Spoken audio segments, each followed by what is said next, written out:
Termasuk dalam hal ini kunut, Pak. Kunut. Misalkan imamnya sholat subuh tidak kunut, oh makmumnya kunut, ya boleh.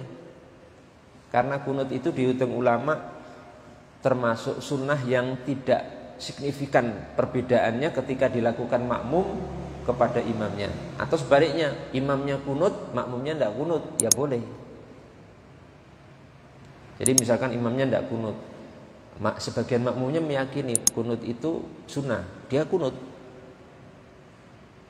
Allahumma hdini fi man hadait wa afini fi man afait wa tawallani fi man tawallait ila akhiri. Terus baru ikut sujud setelahnya.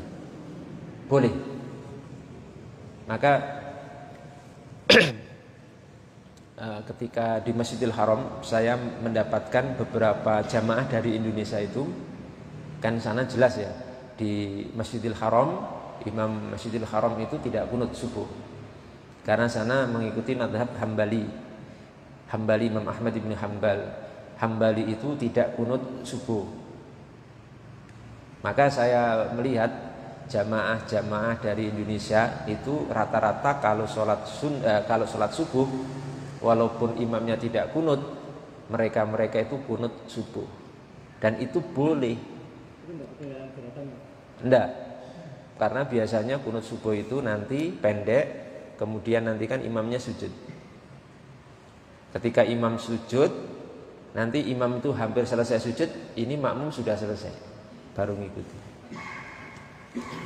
Itu boleh karena termasuk ini mukhalafahnya ringan. Mukhalafahnya ringan, jadi enggak masalah.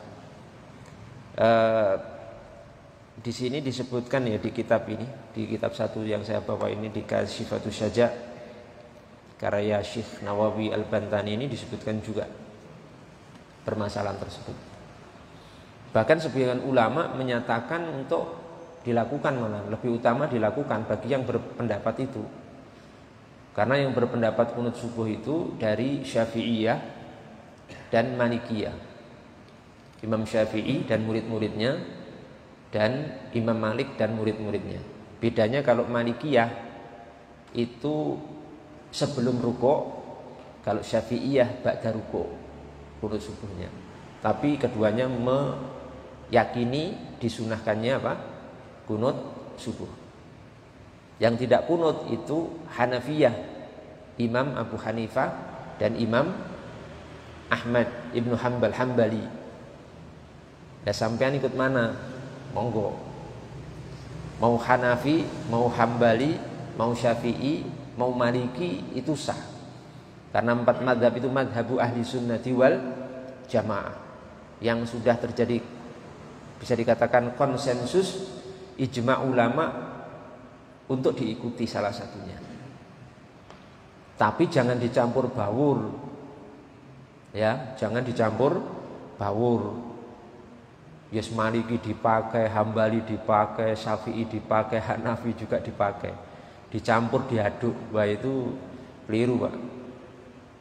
Dalam sejarah Islam itu para ulama itu tidak ada yang mencampur adukkan seluruh mazhab. Dicampur jadi satu.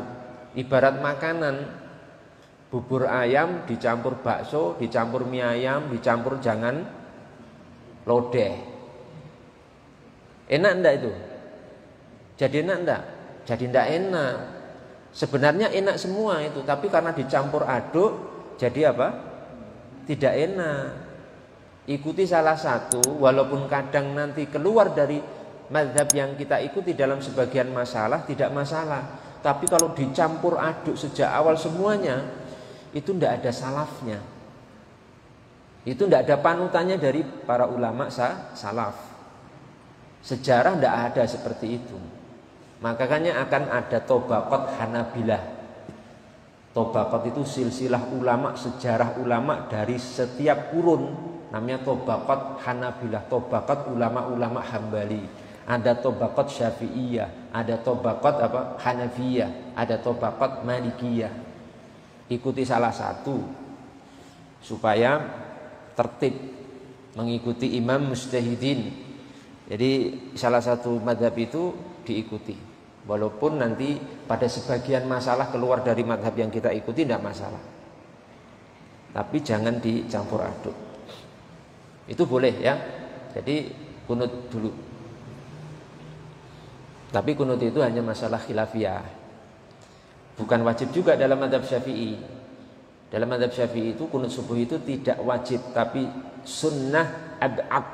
Sunnah ab'ad itu sunnah yang sangat ditekankan sekali, mendekati wajib dalam madhab Syafi'i. Maka kalau tidak kunut itu dianjurkan untuk sujud sahwi. Dan mereka yang mengamalkan itu juga punya dalil. Jangan dikira nggak ada dalilnya. Nah, ada dalilnya. Dalilnya itu sahih dalam Sahih Muslim. Nabi kunut subuh. Ada dalil yang sebagian mendhaifkan, karena Nabi SAW yaqnutu fil fajri hatta faraqad dunya. Nabi itu kunut subuh sampai meninggal dunia. Ini diperdebatkan status validitas hadisnya. Ada yang mengatakan lemah, ada yang mengatakan hasan. Tapi kalau kita telusuri, tetap nanti tersimpulkan bahwa dalil-dalil kunut subuh itu sahih. Nanti mungkin dibahas di lain kesempatan. Tapi tidak kunut juga sah saja. Jadi itu masalah khilafiyah saja. Kunut boleh, enggak kunut juga boleh. Jangan sampai, maksud saya begini ya. Jadi ada fikih identitas. Oh, yang kunut itu NU, yang enggak kunut apa? Muhammadiyah. Loh, Nabi itu bukan NU kunut, masuk Nabi NU. Imam Syafi'i sama Imam Malik kunut. Lah NU belum lahir Pak itu. Sudah lahir belum? Ya belum. Wong NU baru abad-abad ini kok. Imam Syafi'i, Imam Malik itu kan termasuk generasi salaf. Karena hidupnya di sekitar tahun 200-an Hijriyah, abad ketiga. NU belum lahir. Oh, yang enggak kunut itu apa? Muhammadiyah. Ya enggak juga. Imam Ahmad itu bukan Muhammadiyah. Imam Abu Hanifah bukan Muhammadiyah. Jadi enggak bisa kita jadikan fikih identitas begitu. Oh, yang kunut berarti NU, yang enggak kunut berarti Muhammadiyah. Enggak benar itu. Ini kadung keliru ya. Hal seperti ini kadung keliru, jadi ya repot juga. Ya. Enggak identik begitu.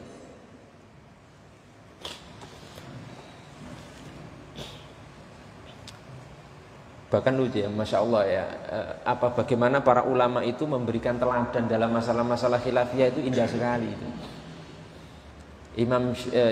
Imam Ahmad itu muridnya Imam Syafi'i, ya, hebatnya ya. Imam 4 itu silsilah murid dan guru loh.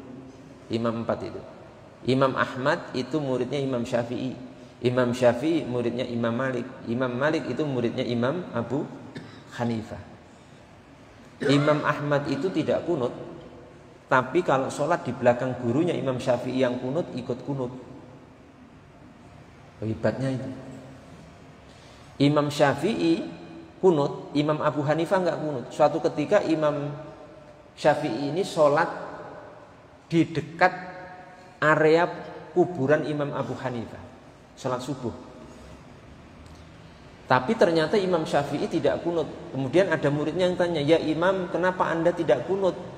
Kan Anda berpendapat kunut subuh itu masyru', disyariatkan. Kok ini tidak kunut sholat subuhnya? Ya, karena aku sholat di dekat kuburan Abu Hanifah, aku menghormati beliau karena beliau apa? Berpendapat tidak kunut subuh. Gurunya. Akhirnya beliau meninggalkan kunut kala itu, waktu itu. Indahnya ya, indahnya teladan para imam dalam masalah khilafiyah istihadiyah. Enggak ribut. Kok sampainya ke kita kok ribut? Bawaannya ribut terus. Kunut ahli bid'ah ini kunut ini. Yang kunut ahli bid'ah. Berarti Nabi itu ahli bid'ah pertama, karena Nabi itu kunut dalam Sahih Muslim. Hadisnya sahih dalam Sahih Muslim. Berarti Imam Syafi'i dan Imam Malik bin Anas itu ahli bid'ah. Kenapa? Kunut. Nah, ini tidak benar. Dari mana seperti ini? Sampainya kok ke kita kok jadi ribut terus gara-gara masalah apa? Khilafiyah istihadiyah. Ya, ini kurang piknik aja ya, kurang baca, kurang banyak belajar. Jadi bawaannya itu senang ribut. Biasanya orang itu kalau senang ribut itu biasanya memang kurang ilmu, kurang baca. Kata para ulama apa? Al-ilmu salah satu ashbar. Ilmu itu ada 3 jengkal, Pak. Siapa yang masuk jengkal pertama itu takabbaro, dia akan sombong. Orang itu kalau baru mencicipi ilmu, baru awal-awal kenal ilmu, baru awal-awal hijrah itu sombongnya luar biasa. Semuanya dianggap salah, semuanya dianggap apa? Sesat, semuanya dianggap menyimpang. Dia tok yang akan masuk surga. Surganya dipek dewe dia. Itu baru apa? Baru awal belajar, baru awal hijrah memang begitu. Bang, ilmunya baru sekian kok. Iya kan? Begitu. Seperti kalau orang baru bisa naik sepeda motor itu, baru bisa, gayanya kan begitu. Di apa, jumping kan, digas-gas, belok ya miring-miring. Itu kan baru apa? Baru bisa naik sepeda motor baru 2 hari. Begitu. Lah kalau sudah masuk jengkal kedua, man dakhala syibrat tsani, masuk jengkal kedua, tawadhu'a, dia baru apa? Tawadhu, baru rendah hati. Oh iya, saya itu belum tahu apa-apa, ilmu saya sedikit, begini-begini. Itu baru begitu. Itu kalau masuk ke jengkal kedua. Kalau sudah masuk jengkal ketiga, itu apa? Dia baru sadar bahwa annahu la ilma indah atau la ilma lah. Dia baru sadar bahwa dia itu tidak punya apa-apa, nggak punya ilmu. Oh, ilmu saya itu tidak ada ternyata itu. Saya sangat kurang ilmunya, belum banyak baca. Ilmu saya itu baru secuil, nggak berani komen, nggak berani menyalahkan, nggak berani menghakimi orang. Kenapa? Merasa memang bodoh. Jadi tingkatan tertinggi seorang itu ketika sudah merasa tidak punya ilmu, merasa bodoh, itu malah orang berilmu. Ciri berilmu orang begitu. Jadi itulah kadang terjadi kondisi di Indonesia ini seperti itu. Gampang ribut orangnya, gampang ribut, gampang dipancing dengan hal-hal khilafiyah, gampang ya main vonis kepada saudaranya, padahal dia hanya karena kebodohannya, ya karena kebodohannya saja. Jadi masalah khilafiyah itu tidak perlu diributkan. Apa yang kita yakini kita amalkan, yang tidak kita yakini kita hormati. Selesai sudah, permasalahannya sudah selesai sampai di situ.